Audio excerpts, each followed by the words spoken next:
தென்னிந்தியா, வட இந்தியா அப்படின்னு எடுத்துக்கிட்டிங்கன்னா, எல்லா இந்தியாவும் ஒண்ணு தான். இந்தியாக்குள்ள தான் இருக்கு. ஆமா. பிள்ளையார் எல்லாத்துக்கும் ஒண்ணு தான். ம். அகிலம் ஃபுல்லா ஒண்ணு தான். பட் வழிபடுற முறைகள் அவங்கவங்க இஷ்டம் மாரி. இப்போ ம். என்னன்னாக்கா, நீங்க பிள்ளையார பிரம்மச்சாரியா, குழந்தையா வச்சிருக்கீங்க. ஒரு ம். குழந்தையோட பர்த்டேவ எத்தன நாள் கொண்டாடுவீங்க? ஒரு ஒரு நாள் நாள் தான். கொண்டாடுவீங்க.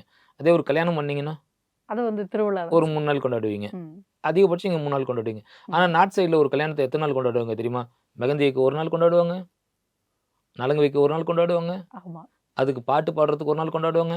வளையல் போடுறதுக்கு ஒரு வளையல் நாள். போடுறதுக்குன்னு 1 நாள் கொண்டாடுவாங்க. இப்போ ஒரு சின்ன கல்யாணத்தையே அந்த மாரி நடத்துறவங்க, ம். கடவுளுடைய பர்த்டேவ எப்படி கொண்டாடுவாங்க? நார்த் சைடுல 10 நாள் கொண்டாடுவாங்க அங்க. ம். அவங்கள பொறுத்தவரைக்கும் கணபதி பாப்பா. அவரு வந்து அங்க இங்க மாரி பிரம்மச்சாரியில அங்க கல்யாணம் ஆயிட்டு குடும்பஸ்தன். ம். அங்க சித்தி புத்தியா வச்சு கொண்டாடுவாங்க. ஒரு நாள் வந்து அவருக்கு விசேஷமான விசேஷமான பிரசாதங்கள் வச்சுட்டு, ம். 108 பிரசாதம் வச்சோம், 500 ம். பிரசாதம் வச்சோம். ம். அந்த மாரியான பிரசாதங்கள் வச்சு ஒண்ணு கொண்டாடுவாங்க. ஒரு ஒரு நாளும் ஒரு வகையில, ஒரு ம். அலங்காரத்துல ம். ஒரு மாரி கொண்டாடுவாங்க அங்க.